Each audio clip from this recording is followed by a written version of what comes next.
할렐루야.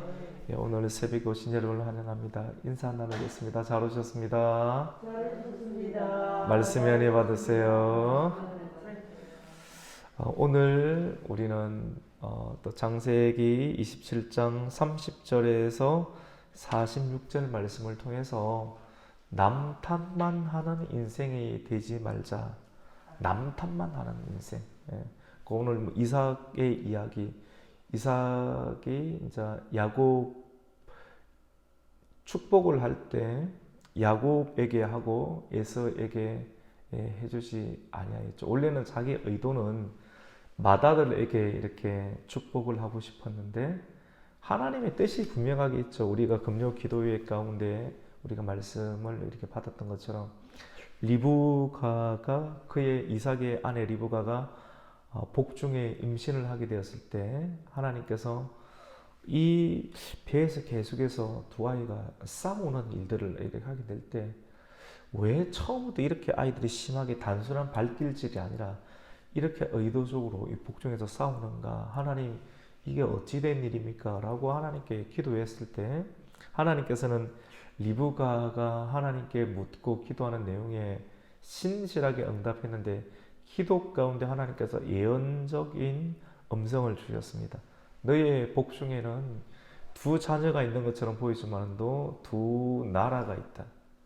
자녀처럼 보이는데 이 두 나라가 된다라고 하는 것이죠.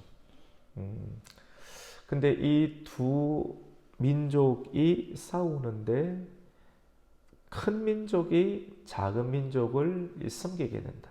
큰 아이가 작은 아이를 섬기게 된다.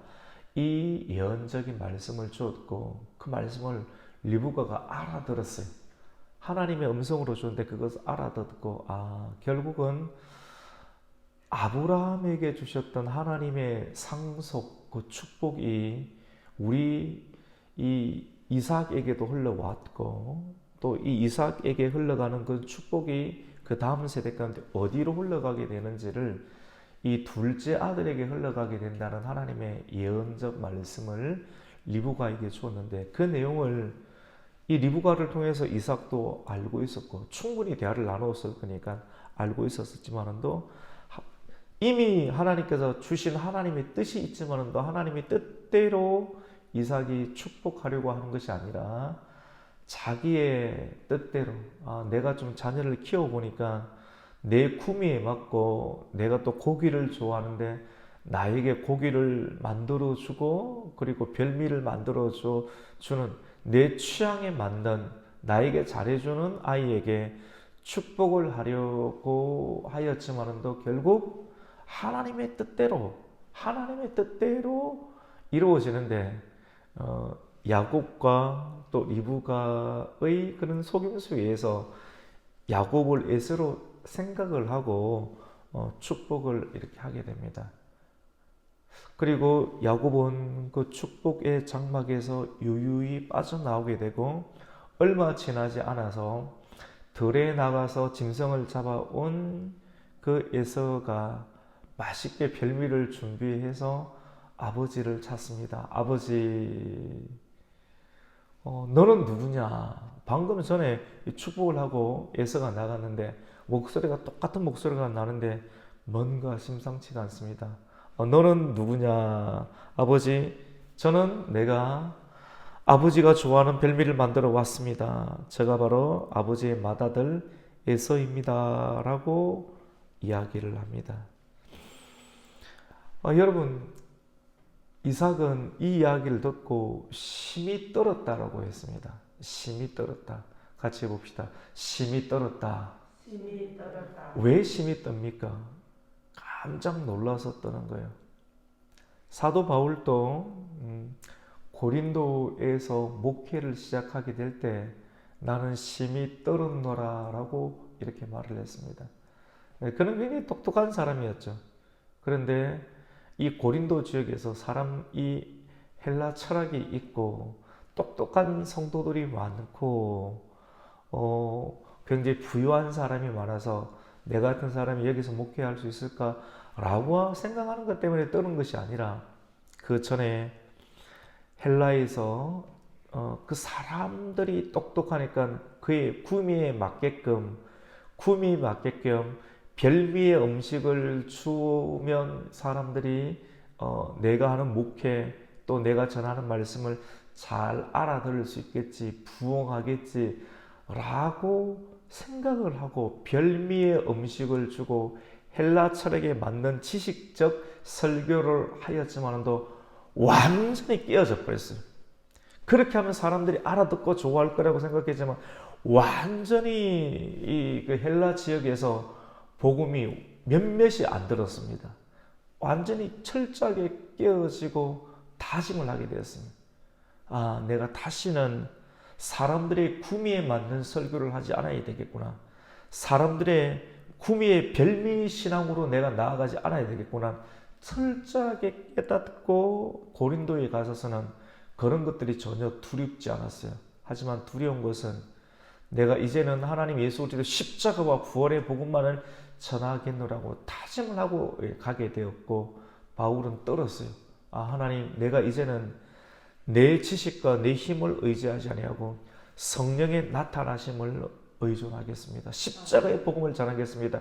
라고 하는 하나님의 내가 전하는 말씀 가운데 하나님의 역사가 나타나지 아니할까 싶어서 바울은 떨었습니다.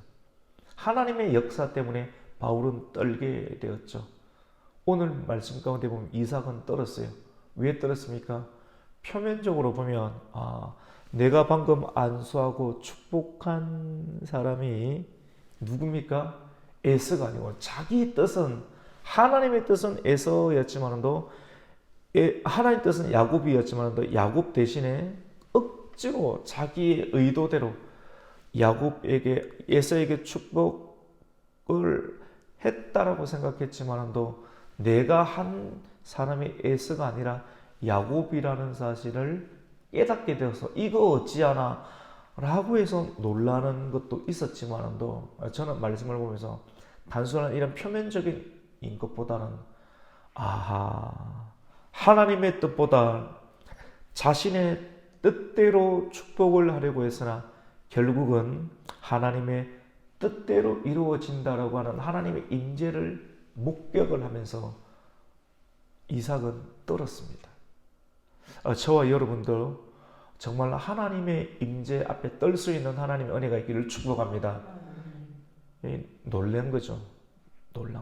그런데 이러한 떨림이 늘 있어서 하나님의 임재를 늘 하나님의 존재 앞에 있다는 것을 늘 의식하는 사람은 하나님 앞에 먼저 떨고 일을 설교에 쓰고 하나님 앞에서 떨고 우리 일상생활에서 쓰게 되는 사람은 진짜 떠는 일이 없게 될 줄로 믿습니다. 그런 거 없게 되겠죠. 이삭은 떨었습니다. 심히 떨었습니다. 이삭의 축복을 에서가 아닌 야곱이 받은 것은 물론 인간적으로 보면 야곱의 속임수 때문이지만도 결과적으로는 하나님의 약속이 성취되는 과정을 이삭이 목도하게 되었습니다. 에서는 아버지의 축복을 받지 못했죠. 그래서 아버지에게 때를 씁니다. 그래도 나에게 축복할 것이 있지 않겠습니까?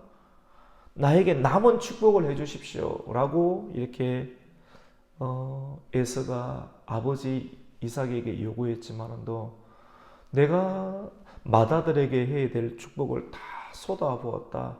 내가 너희에게 갈 것이 과연 무엇이 남아있으랴. 이 에스가 대성통곡을 하면서 그래도 주십시오. 때를 쓰면서 축복해달라고 하니까 여러분 때를 쓴다고 다 되는 것은 아니죠. 맞죠? 하니까 나는 기력이 바닥이 났는데 줄 곳이 없는데 계속해서 달라고 이야기를 하니까 이삭이 나름대로 최선을 다해서 인간적으로 이렇게 축복을 하게 됩니다. 그런데 그것은 인간적인 축복밖에 없겠죠. 축복이 없으니까 뭐라고 하게 됩니까? 우리가 그 내용을 한번 보겠습니다. 우리 38절을 한번 읽습니다. 시작. 에서가 아버지에게 이르되 내 아버지여, 아버지가 빌 복이 이 하나뿐이리까 내 아버지여 내게 축복하소서. 내게도 그리하소서 하고 소리 높여 우니. 39절에 보면 그 아버지 이삭이 그에게 대답을 하는데 뭐라고 하느냐면요, 너희의 주소는, 축복을 합니다. 하긴 하는데 너희의 주소는 땅에 뭡니까? 기름짐에서 멀고 내리는 하늘 이슬에서 멀 것이며. 무슨 말입니까? 너는 앞으로, 이게 축복이 아니죠. 땅에 기름진 축복을 받기를 원합니다. 그리고 하늘의 이슬과 같은 축복을 받기를 원합니다. 이 축복을, 너는 땅에 농사를 지면 기름진 역사가 있을 것이고 하늘의 이슬을 머금게 될 것이다. 이런 내용을 이삭에게 축복을 하게 됩니다. 이전 성경을 받게 되면 그런 이삭에게 축복을 하는데, 축복이 다 나가 보니까 너의 이후의 주소는 땅의 기름짐에서 멀고 내리는 하늘에서 멀 것이며. 이 말대로 나중에는 에서의 후손들은 세일산, 굉장히 바위산, 붉은 바위산에서, 기름진 땅이 아닌 그런 바위산에서 그 예언대로, 기도는 예언적인 역사가 있거든요. 믿으시기를 축복합니다. 그리고 기도대로 돼요. 하나님을 생각하고 성령님께 마음을 맞춰서 기도하면 내가 말하는 것처럼 보이지만도 내가 말하는 것이 아닌 그 말 안에 역사하시는 성령님께서 사람의 입술을 빌려서 말을 하게 하는 그 중보의 역사죠. 예언의 역사죠. 이런 것이 분명하게 있습니다. 분명하게 있어요. 그래서 그 아버지의 축복대로, 그 사람의 말대로, 예언대로 되는 역사가 있게 되죠. 우리가 이 믿음을 좀 가질 필요가 있습니다. 그래서 그리고 이런 이야기를 합니다. 너는 칼을 믿고 생활하겠고, 40절에 보면 내 아우를 어떻게 합니까? 섬길 것이며 네가 매임을 받을 때는 그 멍에를 내 목에서 떨쳐버리리라. 축복을 하도 요구하지만도 축복이 다 나갔기 때문에 없는 것을 만들어낼 수는 없지 않습니까? 그래서 너는 원래대로 너의 아우를 섬기게 될 것이고, 너는 칼을 의지하는 그런 사람이 될 것이다. 네가 거주하는 곳은 땅에 기름진 곳과는 멀게 될 것이고 네가 거주하는 곳은 하늘의 이슬과는 멀게 될 것이다 라고 축복을 하게 되는데, 축복이 아니죠. 사실은. 맞죠? 현실을 그대로 이야기를 하게 됩니다. 여러분, 에서는 아버지의 축복을 받기는 받았지만 그 축복은 아니죠. 그래서 자기 동생에게 흘러갔던 그런 축복을 보면서 대성통곡하고 아버지에게 매달리고 억지로 축복을 받았지만 그것은 축복이라 할 수 없고 저주와 같은 상황을 받게 되었습니다. 그리고 에서는 마음 가운데 분노하게 되고 마음속에 심중에 이르는 맹세를 하게 됩니다. 여러분, 마음에 이르는 말 있죠. 막 도끼를 품고, 잘 들으세요. 막 속에서 이제 난 이 앞으로 이렇게 할 것이다 라고 하는 그런 맹세들 있지 않습니까? 정말 조심해야 됩니다. 저는 이게 거의 이제는 확실한 단계에 믿어지는 게 있습니다. 그것대로 돼요. 그래서 신중에 이루는 말이라도 어떤 환경에 막 왔을 때 막 도끼를 품고 내가 이를 갈면서 다시는 뭐 일 안 하겠다, 이런 그 말대로 자기 인생이 펼쳐지게 돼요. 그리고 굉장히 사람을 미워하거나 증오하게 되면 마음이, 용서하는 마음이 안 품게 되잖아요. 그렇게 하는 건 자기 선택인데 그 맹세와 선택에 의해서 자기가 자기 스스로 쇠창살 안에 갇혀서 평생을 지내게 됩니다. 오늘 말씀이 같이 해봅시다. 남 탓하는 인생이 되지 말라는 내용이 있거든요. 물론 하나님의 예정 가운데 있지만도 예정이라고 하는 부분들이 모두에게 주어진 것이 아니라 선택받은 사람들만, 굉장히 중요한 내용인데요. 선택받은 사람에게 예정이 들어가요. 리브가가 그걸 알게 되고 리브가가 하나님으로 받았던 앞으로 이렇게 될 것이라는 그런 내용을 에서에게는 이야기했겠습니까? 안 했겠습니까? 안 했어요. 그럼 누구에게 이야기했겠어요? 야곱에게는 했겠죠.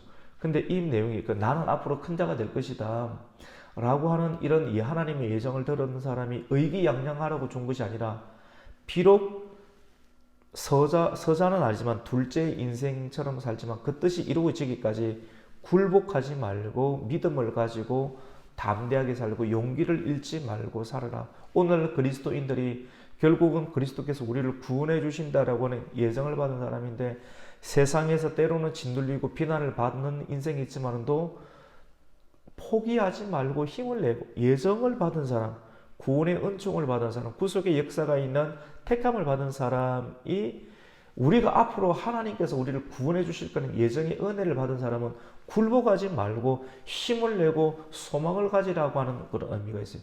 하지만 택정을 받지 못한 사람은 하나님 결국은 예정대로 되지만도 상대적으로 하나님께서 계속해서 말씀을 들을 수 있는 기회를 주지만도 기회 그리고 구원받을 수 있는 기회가 있지만도 그 기회를 선용하지 못하는 인생을 살게 됩니다. 에서처럼. 그래서 우리가 그런 의미로 제가 편하게 보이지만 남탓만 하는 인생이 되지 말라고 했지만도 굉장히 깊은 통찰이 있고요. 깊은 교리를 실질적으로 해석해 놓은 그런 마인드가 있습니다. 우리는 에서 같은 인생이 되지 말아야 할 줄로 믿습니다. 남 탓만 하는 사람들이 있어요. 사람들 보이는 데는 말 안 해요. 그리고 자기 스스로 마음 중심으로 아이고 저 야곱 때문에 저 야곱이 이전에도 나에게 팥죽을 팔아서 내 장자 명분을 빼앗더니 지금 또 야곱 그 이름처럼 인생을 사는구나. 아버지가 바보같이 왜 분별력도 없이 나에게 안수하지 않고 왜 야곱에게 했는가. 남 탐밭하는 모습들을 보게 되는데요. 우리 그 내용 한번 볼까요? 어디 나옵니까 여러분? 우리 36절 한번 읽습니다. 시작. 에서가 이르되 그의 이름을 야곱이라 함이 합당하지 아니하니까 그가 나를 속임이 이것이 두 번째니이다. 전에는 나의 장자의 명분을 빼앗았고 이제는 내 복을 빼앗았나이다. 또 이르되 아버지께서 나를 위하여 빌복을 남기지 아니하셨나이까. 이런 식으로 남 탓을 이렇게 하게 됩니다. 여러분 인생의 어려움을 만날 때 남 탓을 하는 사람을 주의하세요. 대화를 쭉 나누다가 계속 남 탓만 하는 사람과 대화를 그냥 지혜롭게 해야 돼요. 내 속의 것 다 이야기해 놓으면 나중에 또 내 탓을 해버릴 수 있어요. 남 탓을 하는 사람의 성향이 우리 이 말씀을 통해서 나에게 있다라고 하면 지금부터라도 그것을 건들시키는 어떤 훈련과 어떤 연습들을 행하지 아니하면 자기 자신의 남 탓하는 그 모습을 통해서 평생을 자기의 저주와 자기의 명세 가운데 자기가 갇혀 보이지 않는 쇠창살 안에서 갇혀 지내는 인생을 살게 됩니다. 여러분 남 탓을 하는 사람의 특징을 에서의 모습을 통해서 보는데 에서는 어떤 모습을 가집니까? 여러분 이런 남 탓하는 스타일을 보면 장자의 명분을 받았지만도 먼저 예수를 믿고 먼저 많은 것을 이렇게 기회를 가지고 있지만도 그 장자의 영적인 장자의 명분을 소중하게 여기지 않습니다. 그리고 자기의 힘을 의지하면서 하나님을 의식하지 아니하고 눈에 보이는 소유 있죠. 소유.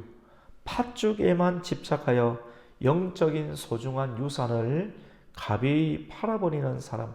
이런 사람은 하나님의 복을 받을 수가 없게 되겠죠. 그러니까 어떻게 됩니까? 눈에 보이지 않는 하나님의 뜻대로 야곱에게 그것이 흘러가게 되는 거죠. 그리고 그걸 보면서 자꾸 남 탓만 하는 거예요. 내가 왜 이렇게 축복을 받지 못하는 인생이 되었는가를 살펴야 되는데 그것을 볼 수 있는 눈은 전혀 없고 다른 사람의 어떤 작은 모습을 보면 계속 이야기를 하고 자기 안에 있는 고쳐야 될 대들보는 절대로 고치지 않으면서 남 탓만 하는 인생으로 자기가 쇠창살에 갇히게 됩니다. 에서는 또 이런 모습들을 보면서 성경에서 무엇을 다루고 있느냐면 결혼하는 문제에 있어서도 아버지에게 축복을 진짜 받기를 원한다라고 하면 부모에게 잘해야 되잖아요. 외형적으로는 부모에게 잘하는 것처럼 뭐 용돈도 드려요. 별미도 만들어 드리는 하는데 마음에 근심을 시켜요. 자녀가 부모에게 마음을 근심을 시키는데 성경에 보면 결혼 문제에 있어서 정말로 신실한 며느리를 드려야 되는데 에서는 쉽게 가요. 내가 배고파 죽겠는데 뭐 장자의 명분이 뭐 그리 중요하노 하면서 팔아버리는 이 하나의 모습을 보면서 부모에게도 근심을 시키는데 며느리를 맞아들이는 데 있어서 부모와 상의도 하지 아니하고 눈에 보기 좋은 아리따워 보이는 예뻐 보이는 가나안의 헷 족속의 여인을 아내로 삼는데 2명이나 삼았습니다. 성경에 보면 리브가가 저 헷 족속의 여인 때문에 스트레스가 이만저만이 아니었어요. 마음에 같이 봅시다. 큰 근심이 되었더라.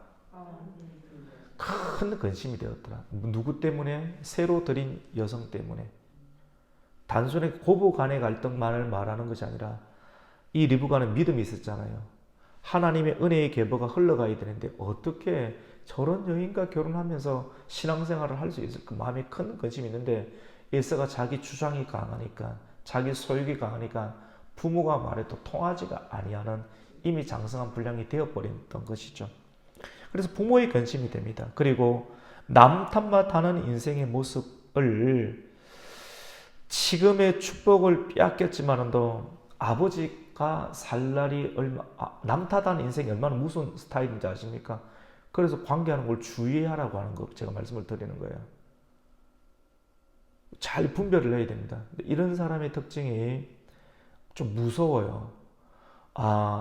빨리 머리를 회전을 시켜가지고 지금 아버지가 야곱에게 축복을 했지만도 지금 분노가 있지만도 머리를 회전시켜서 가만보니까 아버지가 살 날이 얼마 남지 않았으니까 그때 아버지가 고굴할 때 아버지가 죽을 때 내가 이 야곱을 해치우고 그 상속권을 내가 빼앗겠다. 어떻게 하든지 쟁취하는. 사람이 안 변해. 하는 거 하고요. 절대 안 변해. 끝까지 자기의 뜻을 관철시키려고 하는 그런 인생을 살게 돼. 이런 스타일이 남 탓만 하는 인생입니다. 이 무시무시한 모습을 한번 볼까요? 오늘 우리 46절까지 읽었는데 우리 41절을 한번 읽습니다. 시작. 그의 아버지가 야곱에게 축복한 그 축복으로 말미암아 에서가 야곱을 미워하여 심중에 이르기를 아버지를 고국할 때가 가까웠은즉 내가 아우 야곱을 어떻게 합니까? 죽이리라. 이거를 이야기합니다. 내가 내 아우를 죽이리라. 이 이야기를 누가 합니까? 에서가 하는데 누구에게 합니까? 같이 봅니다. 심중에. 우리 오늘 41절 보면 한번 보세요. 에서가 야곱을 미워하여 심중에 이르기를, 마음에 이르기를. 근데 이 이야기를 누가 듣습니까? 리브가가 들어요. 리브가는 굉장히 보통 사람이 아니에요. 제가 설명드렸지 않습니까? 그 엘리에셀 이야기 말씀을 듣고 엘리에셀 부흥의 말씀, 우물가에 사는 부흥의 이야기를 듣고 그 말씀을 듣고 그대로 믿고 고향을 떠나서 가나안 땅까지 들어가는 아브라함의 믿음을 능가하는 믿음을 누가 가졌습니까? 리브가. 그러니까 이 사람의 영적인 수준은 보통 사람의 수준을 뛰어넘습니다. 그리고 태중에서 일어나는 일들에 대해서 잊지 않고 계속 간직하고 있다가 시간이 얼마나 많이 지났습니까? 그런데 자기 남편 이삭이 어떤 성향인지 알고 언제 지금 하는 꼴을 딱 보니까 에서를 좋아하고 그리고 별미를 좋아하는데 신앙이 약간 빠졌는데 이것도 다 알고 있는데 쉽게 말 안 해. 근데 언제는 일을 칠 거라는 생각을 가지고 늘 일상생활 가운데 주님께서 언제 오실지를 대비하는 슬기로운 5처녀처럼 언제 이삭이 일을 칠 것 같은 생각이 들어서 잘 살피는 일상의 신앙을 가지고 있고 그때 에서를 불러서 이야기하는 걸 듣고 야곱에게 이야기할 만큼 굉장히 세밀한 여성. 그리고 이런 일이 일어났을 때 에서의 성향을 다 알 것 아니에요. 에서가 일을 칠 거라는 걸 알고 심중에 일어나는 소리까지도 헤아릴 수 있는, 그 사람이 눈빛과 태도 하나 보고도 어떤 일을 칠 거를 알 수 있는 굉장히 영적으로 민감한 여인이 누굽니까? 리브가예요. 제가 그냥 하는 말은 아니죠, 맞죠? 리브가가 그 이야기를 실제 들었어요. 우리 42절 한번 읽어보겠습니다. 시작. 맏아들 에서의 이 말이 리브가에게 들리는 거예요. 그 제가 아까 말씀을 드릴 때도 이 에서의 일도 인해서 헷 족속의 딸을 맞이하는 걸로 인해서 이삭과 리브가의 마음에 큰 근심이 되었다고 말했지 않습니까? 그것도 한번 직접 성경을 볼게요. 다 성경을 가지고 이야기를 하니까 26장 34절과 35절 한번 읽어보겠습니다. 26장 34절 35절 같이 읽습니다. 시작. 에스가 40세 34절 26장 34절 시작. 에스가 40세 헷 족속 부엘리의 딸 유딧과 헷 족속 엘론의 딸 바스맛을 아내로 맞이하였더니 그들이 이삭과 리브가의 마음에 무엇이 되었습니까? 근심이 되었다고 했죠. 그러니까 왜 아버지가 축복을 나에게 하지 아니하고 동생에게 했을까? 물론 하나님 그렇게 했죠. 예정권도 있지만, 근데 이런 예정의 미래적 일들을 사람들은 몰라요. 모르는 사람이 볼 때 왜 이런 일들이 일어날까? 저 야곱 때문에, 아버지의 눈이 흐린 것 때문에, 남 탓하는 인생, 이런 인생을 가만히 보면 하나님을 의식하지 않고 자기 힘을 의지하고 내가 별미를 만들어서 아버지에게 갖다 주면 아버지가 좋아하고 하나님께서 아브라함에게 주셨던 축복을 나에게도 주겠지. 자기가 계획 다 해버려요. 내가 하는 일에 의해서 전체가 움직여질 거라고 또 생각을 하고 착각을 하는 인생. 그리고 부모에게 잘하는 것처럼 보이지만 결국 중요한 문제는 자기 스스로 결정해버리면서 부모에게 늘 마음에 근심이 되는 인생. 팥죽 한 그릇 때문에 하나님의 장자의 명분을 가벼이 여겨버리는 인생. 자기가 해놓은 것만 보세요. 나열을 한 5가지를 했지 않습니까? 자기의 불찰은 고칠 생각도 없고 보지도 못하면서 아버지 때문에 그리고 저 야곱 때문에 라고 남탓만 하는 인생은 결국은 마음에 미워하는 인생이고, 아버지가 고갈 때 저 동생을 죽일 것이다, 가인처럼 죽여버릴 것이다 라고 도끼를 품고, 여러분 이런 인생 굉장히 무섭죠. 결국은 리브가가 이 이야기를 듣고 야곱을 불러내어서 너는 밧닷 아람으로 가라, 라반의 집으로 가서 피신하고 있으라. 어느 정도 시기가 지나면 에서의 마음이 누그러지면 우리가 같이 함께 살자라고 보냅니다. 여러분, 리브가는 그렇게 말했지만도 10년이 지나고 20년이 지나도 에서의 마음은 누그러지지 아니하고 야곱이 왔다는 소식을 듣고 날마다 야곱 죽일 생각만 하고 있는 거예요. 그래서 400명의 군사를 데리고 야곱을 죽일 생각을 하고 달려가는 모습들을 우리가 보게 됩니다. 여러분, 오늘 말씀을 통해서 남 탓만 하지 아니할 수 있는 인생이 되기를 주님의 이름으로 축복합니다. 아멘. 기회가 주어질 때 내가 고쳐야 되겠구나. 기회가 죽을 때 기회를 잘 선용해서 회개하고, 내가 축복을 받지 못할 때 충격은 있겠죠. 그 충격을 기회로 삼아야 돼요. 이 충격을 기회로 삼는 것은 정말 쉽지가 않습니다. 내가 왜 이렇게 되었을까? 이것을 남 탓만 하면 평생을 그렇게 살지만도 이 계기를 한번 하나님 앞에서 결단하면서 내가 왜 축복받지 못하는 인생을 사는가를, 이 기회를 잘 선정해서 이런 어떤 저주와 같은 상황을 끊어내면서 예수의 이름으로 끊어내면서 하나님 앞에 엎드리면서 다시는 반복적인 어떤 인생 가운데 들어가지 아니하고 기회를 선용하여서 함께 하나님의 축복이 될 가운데 포함될 수 있는 그런 인생을 살아갈 수 있는 지혜와 결단과 믿음의 진보가 있으시기를 예수 그리스도 이름으로 축복합니다.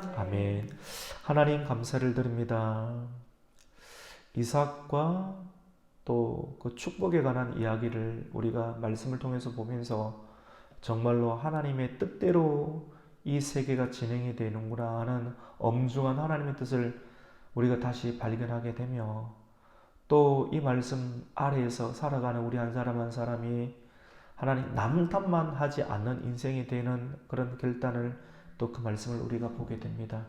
남의 탓으로만 여기지 아니하고 기회를 보고 충격을 받았을 때 그 기회를 선용하여서 회개하며 다시 내 잘못과 내 연약한 부분들을 고쳐서 함께 은혜의 될 가운데 참여할 수 있는 결단으로 또 회개의 기회로 선용할 수 있는 모든 하나님의 백성들 되게 하여 주시옵소서. 예수님의 이름으로 기도드립니다. 아멘. 하늘에 계신